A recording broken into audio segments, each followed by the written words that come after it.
है everyone, welcome to India classes.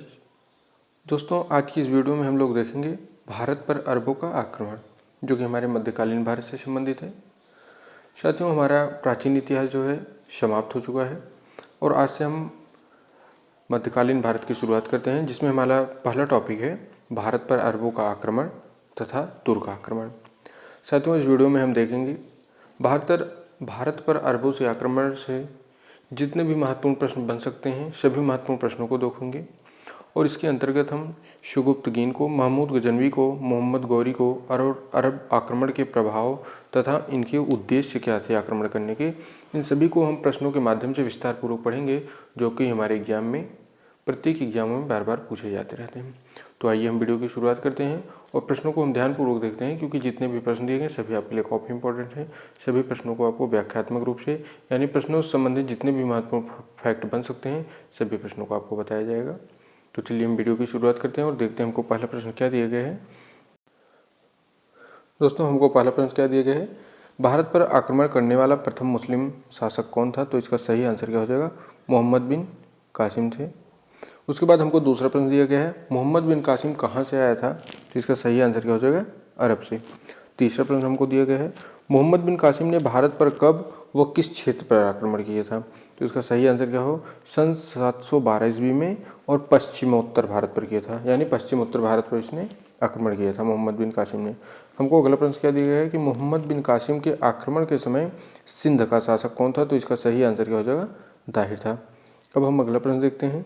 अगला प्रश्न हमको दिया गया है, मोहम्मद बिन कासिम ने कौन से क्षेत्र जीते थे? तो इसका सही आंसर क्या हो जाएगा? सिंध एवं मुल्तान क्षेत्र को मोहम्मद बिन कासिम ने जीता था। अगला प्रश्न हमको दिया है कि भारत पर पहला तुर्की आक्रमण किसने किया? तो इसका सही आंसर क्या हो? गजनी के शुगुफ्तगीन ने, यानी शुगुफ्तगीन ने भारत पर पहला तुर्की आक्रमण किया था। और कब किया था? तो सन 986 ईस्वी में किया था। अगला प्रश्न दिया है, महमूद गजनवी किसका पुत्र था? तो इसका सही आंसर क्या हो जाएगा? शुगुफ्तगीन का। अगला प्रश्न देखते हैं, महमूद गजनवी का गजनी का शासन किस वर्ष बना? महमूद गजनवी का गजनी का शासन सन 998 ईस्वी में बना था। अगला प्रश्न हम देखेंगे। अगला प्रश्न हमको दिया गया है, महमूद गजनवी ने भारत पर कितनी बार आक्रमण किया था? तो इसका सही आंसर क्या हो जाएगा? 17 बार आक्रमण किया था महमूद गजनवी ने भारत पर, और 1001 ईस्वी से लेकर 1027 ईस्वी तक किया था इन्होंने। अगला प्रश्न क्या बनता है कि 1001 ईस्वी से लेकर 1001 ईस्वी में गजनी के आक्रमण के समय, यानी जब 1001 ईस्वी में गजनवी ने आक्रमण किया था भारत पर, तब उस समय हिंदूवादी वंश के शासक कौन थे? तो इसका सही आंसर क्या हो जाएगा? जयपाल। अगला प्रश्न दिया है, गजनवी के मुल्तान पर हमला कब किया? तो इसका सही आंसर क्या हो जाएगा? 1006 ईस्वी में। साथियों, अगला प्रश्न हम देखेंगे। अगला प्रश्न हमको दिया गया है, जब गजनवी ने मुल्तान पर आक्रमण किया तब मुल्तान का शासक कौन था? तो इसका सही आंसर क्या हो जाएगा? अब्दुल फतह दाऊद थे। कौन थे? अब्दुल फतह दाऊद थे। अब हम अगला प्रश्न देखते हैं। अगला प्रश्न हमको दिया है, महमूद गजनवी ने जब 1009 ईस्वी में पेशावर पर आक्रमण किया तब उस समय वहाँ का शासक कौन था? तो इसका सही आंसर क्या हो जाएगा? आनंद पाल थे। अगला प्रश्न दिया है, सोमनाथ पर किसने आक्रमण किया था? सोमनाथ जो मंदिर था उस पर किसने आक्रमण किया था? तो महमूद गजनवी ने किया था, और इसी ने 17 बार टोटल आक्रमण किए थे।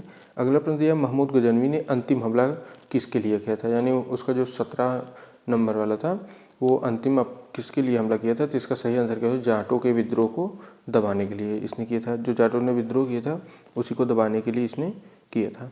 अब अगला प्रश्न देखते हैं। अगला प्रश्न हमको दिया है, भारत में तुर्की राज्य का संस्थापक किसे माना जाता है? तो इसका सही आंसर क्या हो जाएगा?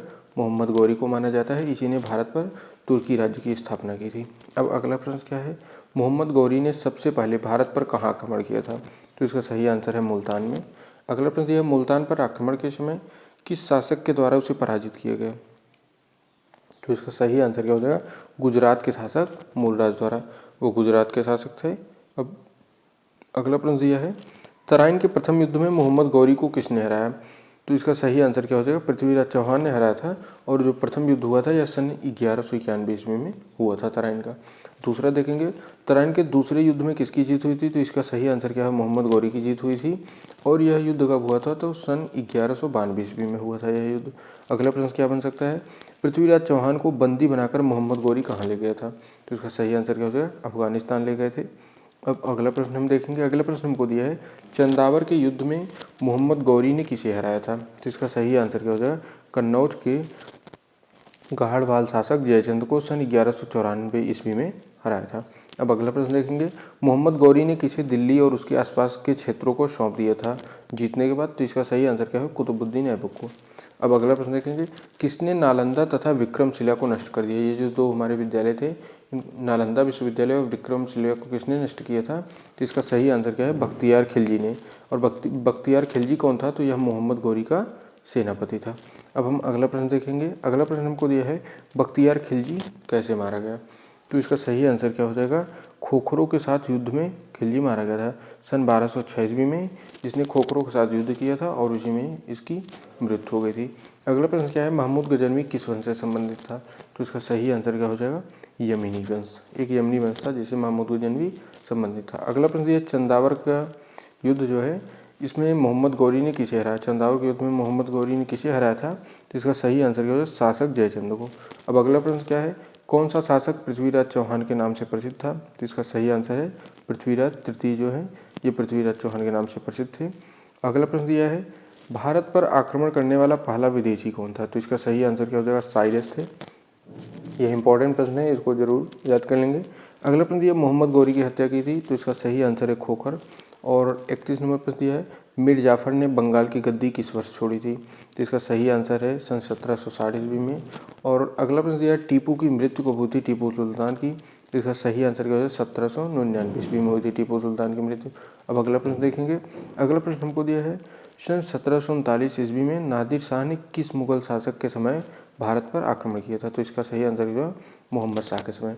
यानी जब नादिर ने भारत पर आक्रमण किया था सन 1739 ईस्वी में, तो उसमें भारत पर मोहम्मद गौरी शासक थे। ठीक है, मोहम्मद गौरी का शासनकाल था जिसके समय में नादिर ने आक्रमण किया था। तो दोस्तों इस प्रकार हमारी 33 प्रश्नों की लिस्ट समाप्त होती हुई। अभी तक जिस भी भैया बहन ने चैनल सब्सक्राइब नहीं किया है सभी लोग चैनल सब्सक्राइब जरूर कर दें। मिलते हैं हम आपको नेक्स्ट वीडियो में दिल्ली सल्तनत के साथ। तब तक के लिए जय हिंद, जय भारत।